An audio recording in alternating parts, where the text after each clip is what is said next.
Hello friends, Radhe Radhe. स्वागत है आपका अपने चैनल आत्म कहानी में। आशा करती हूँ आप लोग सेफ होंगे, सुरक्षित होंगे और खुशी में होंगे, मज़े में होंगे। मैं भी हूँ। ठीक है।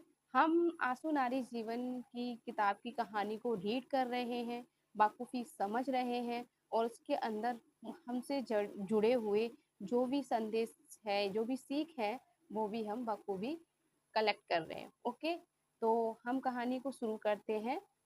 जिस लाइन पे हमने छोड़ा था वहीं से स्टार्ट करेंगे। ठीक है, तो ज़्यादा समय व्यस्त ना करते हुए हम स्टार्ट करते हैं। ओके, चलिए। तो हमारी लाइन थी कि कंपनी के शेखर सर को मम्मी ने धन्यवाद कहते हुए, नमस्ते कहते हुए फ़ोन को काट दिया था। ठीक है। फिर शाम हो गई, तब अचानक से आंटी का सबसे बड़ा बेटा और बेटी मतलब दामाद आ गए मिठाई का डब्बा लेकर। वो लोग इतने अचानक से आ गए कि मम्मी एकदम अचंभे में हो गई।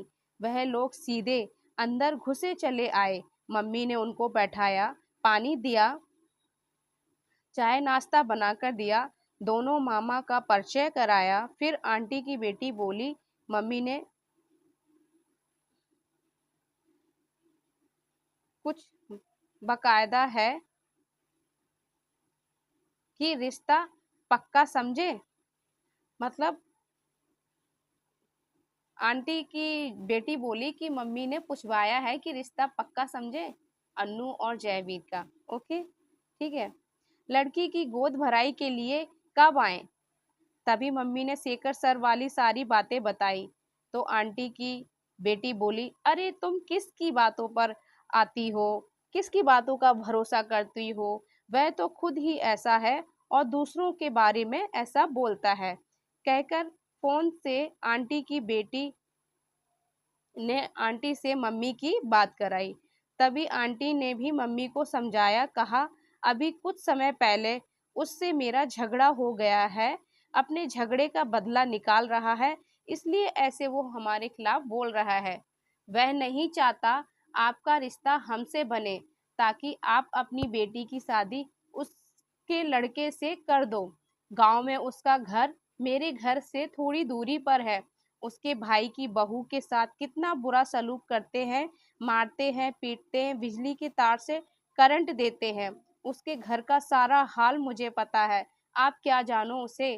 पर आप तो हमसे मिले हैं, हमारा घर भी देखा, हमारे घर की बहू बेटियों को भी देखा है। आप ना जाने रिश्ते के बारे में इतना समय क्यों ले रही है? अरे बेटी की शादी आज नहीं तो कल करनी है। बेटी की शादी कर लोगे, कितना बड़ा काम आपका पूरा हो जाएगा। मुझे आपसे कुछ नहीं चाहिए, बस अपनी बेटी को एक जोड़ी कपड़े में विदा कर देना।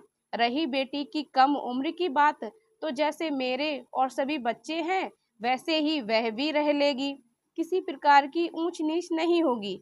इस तरह से आंटी और आंटी की बेटी ने बहुत सारी बातें मम्मी के दिमाग में डाली कि मम्मी का दिमाग जरा सा भी नहीं चलने दिया। तभी मम्मी ने गोद भराई के लिए हाँ कर दी और साथ ही कुछ बातें उन लोगों के आगे रखी कि मेरी बेटी पढ़ लिख कर कुछ बनना चाहती है, आगे और पढ़ना चाहती है। मेरा इस दुनिया में कोई नहीं है। अपने बेटे को दहेज में मिली दूसरी माँ समझे और मेरी बेटी के साथ मेरा भी ख्याल रखे। मेरे घरवाले की तबीयत खराब रहती है, उनकी दवाई दूरी भी करानी है। तभी आंटी इन सब बातों के लिए हाँ कहती हुई बोली, अरे अब आप और मैं सब एक ही हैं। आप और मैं हम दोनों बहनों की तरह एक साथ एक घर में रहेंगे। तुम किसी भी बात की फिक्र मत करो, सब मुझ पर छोड़ दो। मेरा बेटा सब संभाल लेगा। मेरे सभी बच्चे बहुत संस्कारी हैं। इस तरह की बातें हुई और तभी मम्मी से फोन करके आंटी का दामाद आंटी से कहने लगा, लड़की तो बहुत सुंदर है, बाल तो इतने घने और लंबे हैं कि घूंघट करने की जरूरत ही नहीं। फोन पर बात करते हुए नमस्ते करके सभी चले गए। इस तरह से मम्मी का भी मन बन गया मेरी शादी करने के लिए। फिर अगले दिन आंटी का फोन आया, मुझे और अपने बेटे को अकेले मिलने की बात रखी। मम्मी ने साफ मना कर दिया कि हमारे यहाँ लड़का लड़की शादी से पहले नहीं मिलते हैं। मेरे दोनों भाई अभी हमारे साथ ही रहते हैं, उन्हें पता चलेगा तो न जाने क्या करेंगे। तभी आंटी ने बोला, मेरा बेटा मिलना चाहता है, अब शादी तो हो ही रही है, एक बार मिलने में क्या परेशानी है। अपने भाइयों को मत बताना, मेरी बेटी दामाद भी मेरे लड़के के साथ होंगे और मिलने के साथ साथ गोद भराई की शॉपिंग भी हो जाएगी। जिससे मेरी शादी होने वाली थी जिससे मेरी शादी होने वाली थी वो आंटी की बेटे से पहले मेरी बात कराई। फिर उनके बताए अनुसार मैं तैयार होकर अपने घर के पास के मंदिर के सामने खड़ी हो गई। गाड़ी आई, उन्होंने गाड़ी के अंदर से हाथ दिखाया, मैं गाड़ी के पास गई। गाड़ी में पीछे आंटी की बेटी सीट पर लेटी हुई थी, तो मैं आगे ड्राइवर वाली सीट के बगल में बैठ गई। उन्होंने मुझसे जो भी पूछा, तो मैं कम बोलती थी, इसलिए मैंने हर बात का जवाब कुछ भी कहकर दिया। पहले हम देवीलाल पार्क, वहां से थोड़ी देर रुके, फिर आंटी के दामाद आ गए। फिर हम सब गुड़गांव मार्केट गए, वहां से गोद भराई के लिए साड़ी, चूड़ी, सैंडल आदि सामान खरीदा। वापस आते समय आंटी के दामाद ड्राइवर सीट पर बैठ के गाड़ी चलाए और उनके बगल में आंटी की बेटी भी बैठी थी, जिससे मेरी शादी होने वाली थी। उस लड़के को हम दोनों को एक साथ पीछे सीट पे बैठाया। तभी उसने मुझे गलत जगह छूकर मेरे साथ हरकत की और गाड़ी के सामने वाले शीशे से हमें आंटी का दामाद देख रहा था।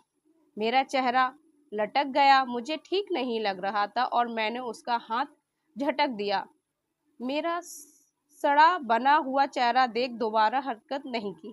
फिर मुझे मेरे कमरे की बिल्डिंग के बाहर छोड़ के चले गए। जब मैं कमरे में आई तो मामा लोग बहुत नाराज हो रहे थे, मम्मी से झगड़ा कर रहे थे।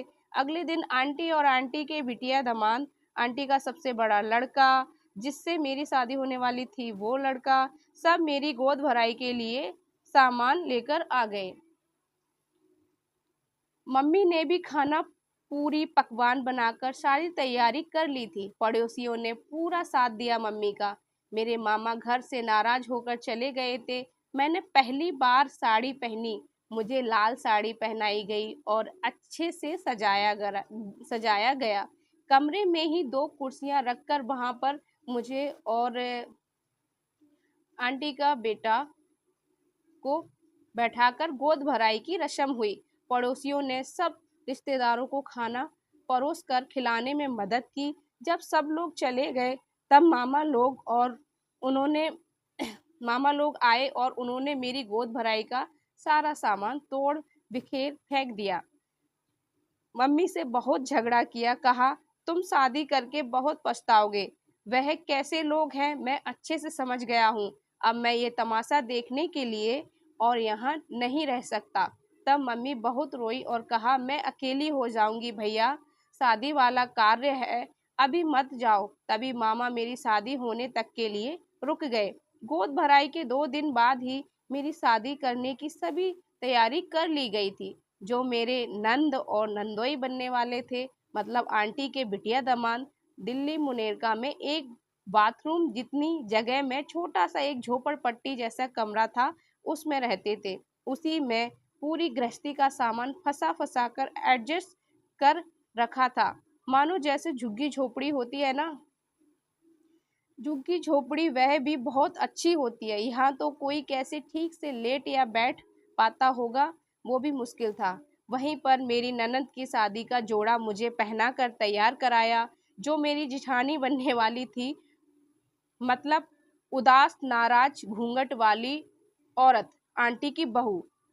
उनकी शादी की चुनरिया मुझे उड़ाकर और कोई भी रस्म ना करते हुए पास के सरकारी मंदिर में पहले मेरे होने वाले जीवन साथी, फिर बाद में मेरे हस्ताक्षर कुछ पेपर पर कराए गए। जब मैं अपने हस्ताक्षर कर रही थी तब मेरे होने वाले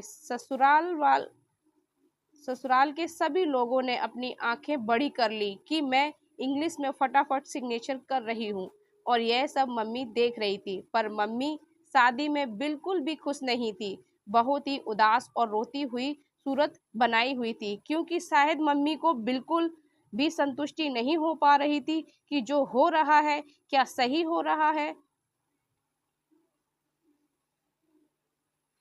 इस वीडियो को यहाँ एंड करते हैं, वरना वीडियो लंबा हो जाएगा फ्रेंड्स। ये कहानी को आप इस तरीके से एंजॉय करिएगा जैसे कि आपकी खुद की निजी ज़िंदगी से जुड़ी हुई चीज़ें होती हैं, और मुझे पूरा विश्वास है इसमें आपको अपनापन ज़रूर लगेगा। और इस कहानी से आप कितना परिचित हो पा रहे हैं वो मुझे कमेंट बॉक्स में ज़रूर बताइएगा, ताकि हम समझ पाएँ कि आप किस तरीके से इस कहानी से जुड़ रहे हैं। उसी तरीके से हम और आगे इस कहानी को कंटिन्यू करेंगे। तो मिलते हैं नेक्स्ट वीडियो में, तब तक के लिए अपना ख्याल रखना। राधे राधे।